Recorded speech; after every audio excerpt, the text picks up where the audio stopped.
It started like any other fiery episode of Piers Morgan Uncensored, except this one would detonate live on air. Piers Morgan sat smugly across from Karoline Leavitt, confident, grinning, believing he had the upper hand. But Karoline, poised and collected in a sharp suit, had come not just to respond, but to confront.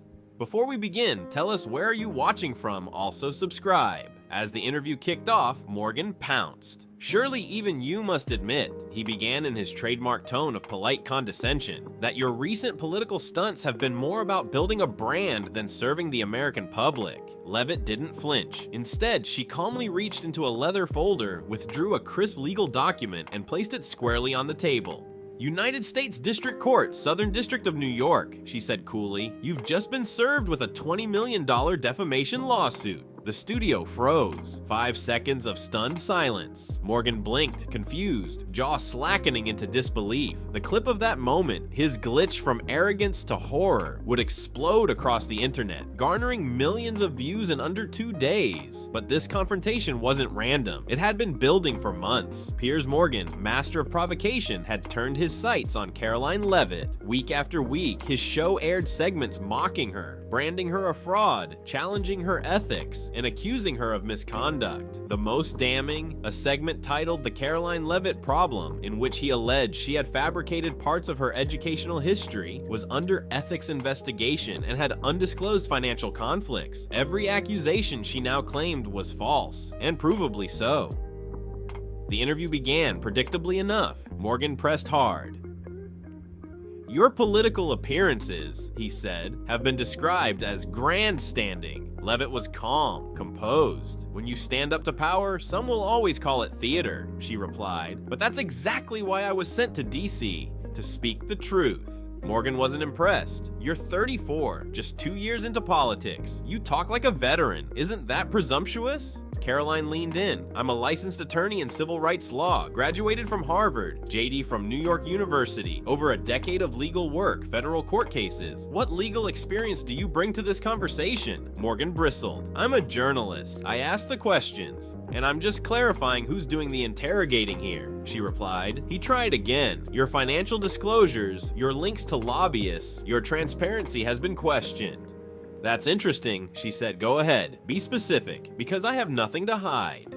Then Morgan crossed the line. He accused her directly, on air, of having fabricated her academic credentials, being under active investigation, and hiding financial ties. The studio fell into dead silence. Karoline's voice dropped, taking on the rhythm of a courtroom. Are you stating on air that I am under ethics investigation, that I falsified my degree and hid financial conflicts? Morgan hedged.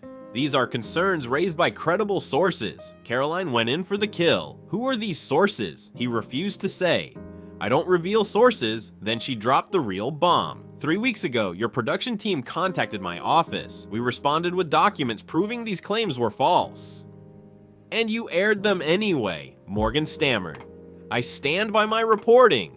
Reporting? She shot back. You didn't report anything. You repeated lies. You ignored the facts. Morgan tried to regain control. Hold on. No, Karoline snapped, her voice sharp but not raised. You hold on. For months, you've dragged my name through the mud without a shred of truth. She opened a thick folder of documents and laid them out. You want accountability? Let's talk about yours. Morgan attempted to dismiss it all as legitimate journalism, but she wasn't letting him wriggle out. Real journalism checks sources. It gives people the chance to respond. And when it's wrong, it corrects the record. She showed the receipts, transcripts, emails, communication logs, every false statement, every opportunity Morgan's team had to correct them and didn't. She accused him not just of defamation, but of doing so with actual malice, the legal threshold for a successful lawsuit. That means you either knew the statements were false or didn't care. Then came the formal moment. She reached into her briefcase again and pulled out the legal complaint. Stephen Piers Morgan, she said, voice firm. You are hereby served. Morgan paled. You can't do this live. "Oh, it's very real," she replied, "and fitting, because you defamed me on air. You'll face consequences on air." The complaint named not just Morgan, but his entire network. Claims included defamation per se, false light, and invasion of privacy. The demand, $20 million in damages, plus punitive compensation and public retractions across all media platforms. Morgan tried to laugh it off. "This is absurd." Karoline didn't budge. What's absurd is ignoring hard evidence for ratings. She outlined each allegation. For every claim Morgan made, she had a time-stamped rebuttal. Emails from producers confirming they had received her records. Responses proving no ethics inquiry existed. Links to public financial disclosures. "You ignored the truth," she said, "because it didn't fit the narrative you wanted to sell." By this point, Morgan was visibly unraveling. "Surely we can take this off camera." Karoline's expression didn't soften. "You destroyed my reputation in front of millions. So it's only fair the accountability happens the same way." She revealed the personal toll, threatening messages, harassment, increased security, chaos for her staff. All because of your lies. Morgan weakly claimed it was journalism, but Karoline was done playing. This wasn't journalism, it was theater. Entertainment dressed up as truth, and there are laws against that. She made it clear, if they win, the court will require full public retractions across every platform where the lies aired. Morgan and his network would be legally barred from repeating them. Morgan muttered that it was all a publicity stunt. Karoline's final blow was clean and strong. "I'm a public servant, I don't need stunts. What I need is for people like you to stop lying without consequence." She stood, gathered her papers, and paused one last time. "Next time you try to destroy someone's name, make sure you've got your facts straight. Because in this country, we have laws. And you, Piers Morgan, are about to learn them the hard way." She walked off set as the camera lingered on a pale, silent Morgan. He finally croaked out, "We'll be right back after the break." But the damage was done. Clips of the confrontation spread like wildfire. Headlines exploded. The Guardian ran a brutal editorial. The Times called it a media reckoning. Legal scholars called it a turning point for defamation law in the digital age. Stock in Morgan's network dropped 14%. Advertisers pulled back. His social media following plummeted. Inside the studio, panic reigned. When Morgan's lawyers tried to dismiss the case as opinion, Karoline's team responded with internal audio. Morgan admitting a claim was probably false, but good for ratings. Lawsuits followed. Inquiries launched. And one thing was now certain, the rules of media had changed. And Karoline Leavitt, she didn't just win the moment, she redefined it. Within hours of the televised showdown, the legal document Karoline had handed to Piers Morgan was posted online by her communications team. Scanned in high resolution, every page legible. The complaint trended within minutes. Major outlets scrambled to cover the story. CNN, Fox News, The Hill, BBC, Reuters, all of them pushed breaking updates. But while the legal case was unfolding in court, the battle was already raging online. Millions rallied behind Karoline. She wasn't just a politician anymore. She became a symbol for fighting back against media misconduct. On the other side, Morgan's defenders called the lawsuit an attack on press freedom, but that argument didn't land well. Journalists, real ones, began dissecting his on-air behavior with a surgeon's precision. They highlighted how he ignored context, failed to verify claims, and presented speculation as fact. Even the Columbia Journalism Review published a scathing critique. There's a difference between journalism and character assassination. Morgan blurred the line and now finds himself exposed on both sides of it. What followed was a crisis inside the network that had backed him. Executives convened emergency meetings, legal teams scrambled, PR advisors insisted on a damage control strategy, but it was too late. Karoline had beaten them to the punch. The morning after the broadcast, her team released a detailed, annotated PDF that dismantled every one of Morgan's allegations. It included verified transcripts and diplomas from Harvard and NYU, a signed letter from the House Ethics Committee confirming no investigation had ever been opened, detailed campaign finance reports showing full compliance with federal transparency laws, email threads with Morgan's producers acknowledging receipt of her clarifications, dated before the false claims aired. The kicker, one email showed a producer admitting, "We'll run it anyway. It's good TV." That line was repeated on social media, in memes, on late night shows. It's good TV became a symbol of everything wrong with infotainment masquerading as journalism. Morgan's legal team initially scoffed at the lawsuit. They filed a motion to dismiss, claiming the content was opinion-based and constitutionally protected under the First Amendment. But Karoline's legal team came prepared. They filed a devastating 73-page rebuttal, citing case law, journalistic standards, and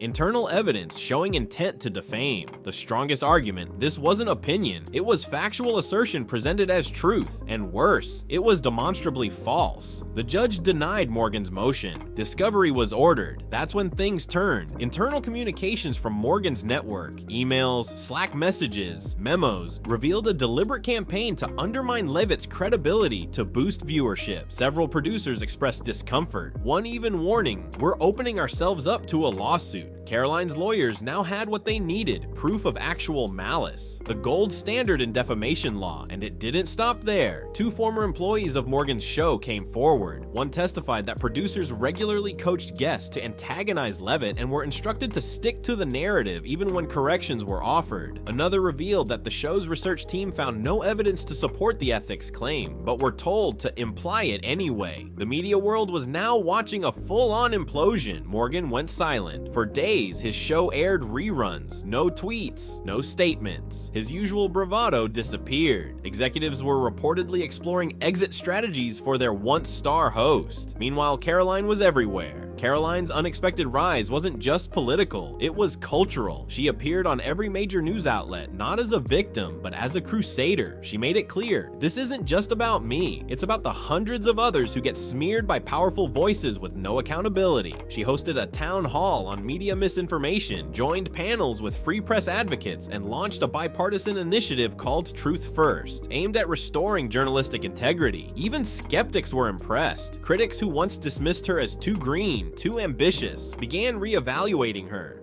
In one viral moment on Meet the Press, a commentator remarked, "She just pulled a legal, political, and media triple play and made it look easy." Karoline's approval rating soared. Her fundraising numbers doubled within weeks. A conservative commentator called her the future of principled politics. A liberal pundit, grudgingly admiring, admitted, "I don't agree with her policies, but I respect the hell out of what she just did." Meanwhile, in court, Morgan's team attempted settlement negotiations. Confidential terms were offered, but Karoline refused to settle quietly.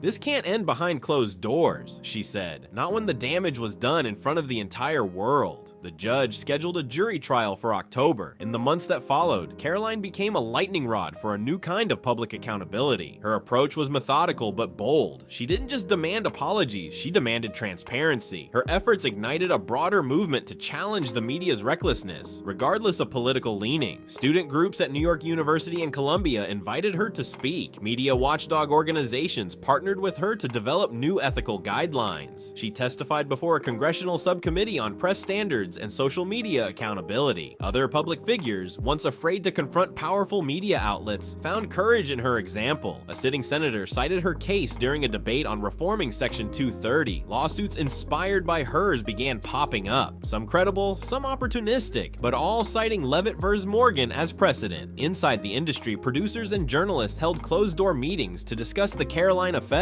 Editorial policies were quietly rewritten, training programs revised. The message was clear: the old game of smear now, correct later was coming to an end. As for Morgan, he returned to air 6 weeks later, subdued. The fire was gone, advertisers had pulled back, ratings dipped, and a dark cloud loomed overhead. The trial was fast approaching, and the court of public opinion had already begun deliberations. October arrived with the buzz of a blockbuster movie premiere, but this wasn't Hollywood. It was a federal courthouse in Manhattan, surrounded by reporters, demonstrators, and political observers. Inside, Leavitt v. Morgan, the trial that had captivated the nation. Karoline Leavitt walked into the courtroom in a navy blazer and heels, flanked by her attorneys and calm as ever. Across the aisle, Piers Morgan looked noticeably diminished, still sharp-dressed, but quieter. No smirk, no swagger, just the weight of consequence catching up. Opening statements were direct. Leavitt's legal team argued that Morgan's network had deliberately broadcast false claims, manufactured doubt about her integrity, and weaponized misinformation for ratings. They showed early drafts of scripts, highlighted sections like "play up Harvard claim doubt," "drill the ethics angle hard," and "don't cave if she pushes back." Emails revealed producers had ignored corrections for the sake of sensationalism. Morgan's defense: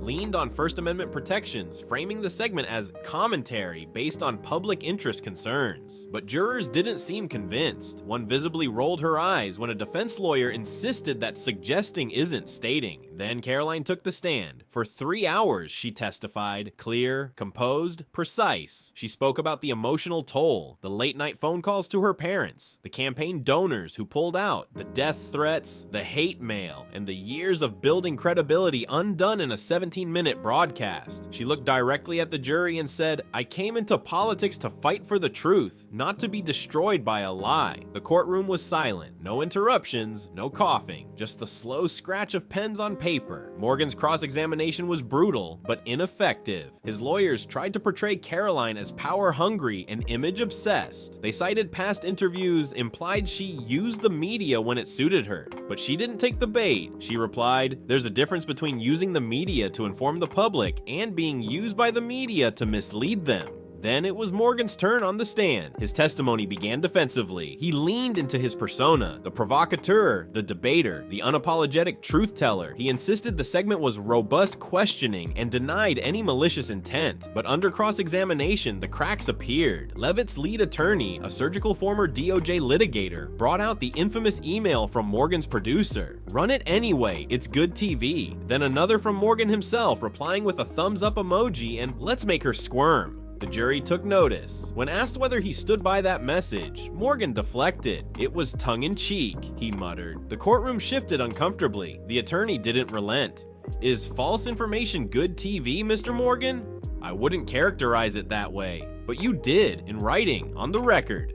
Morgan's silence was deafening. Deliberations took 2 days. Outside the courthouse, news vans waited. Inside, Karoline sat still, her hands folded tightly. When the jury returned, everyone rose. The foreman read the verdict: liable for defamation, liable for false light, actual malice established, damages awarded, $18 million in compensatory damages. And then, in a rare and powerful move, $42 million in punitive damages. Morgan's team slumped. Karoline's attorneys nodded. Her face showed no smugness, just relief. The courtroom erupted in whispers. Cameras flashed as she exited into a sea of supporters. Outside, she gave a short statement. This wasn't about money. This was about truth, and truth won. Her words echoed across every screen in America. The verdict had an immediate ripple effect. Morgan's show was pulled off the air within a week. His network issued a public apology, not just to Karoline, but to viewers, acknowledging a lapse in standards that should never have occurred. Within months, new FCC and congressional inquiries were launched into journalistic ethics and network accountability. Several networks voluntarily reviewed their editorial processes. For the first time in decades, the term journalism reform wasn't just rhetoric, it was policy. But Karoline didn't bask in victory. She used the momentum to introduce the Fair Media Accountability Act, a bipartisan bill proposing clearer pathways for defamation claims against public misinformation, while safeguarding legitimate press freedom. It was met with fierce debate. Some called it censorship. Others hailed it as a needed update for a digital age where reputations could be shattered in seconds. Karoline stood firm, stating, "Free speech is not freedom from consequences. Truth matters, and if we want a democracy that endures, so must accountability." By year's end, she had published a book, Unscripted: How I Took on the Media and Won. It debuted at #1 on the New York Times nonfiction list. She donated every cent in royalties to scholarships for journalism students. Students who, as she put it, believe in facts, not flash. Her approval rating hit an all-time high. She was no longer just a congresswoman, she was a movement. A year later, Karoline sat for an interview, not with a pundit, but with a young student journalist from her district. He asked, "Do you think this will be your legacy?" She smiled and said, "I hope not. I hope this is just the beginning." Because for Karoline Leavitt, the fight wasn't just about clearing her name. It was about raising the bar for how the truth is told and who has the courage to defend it. If you like this video, then subscribe.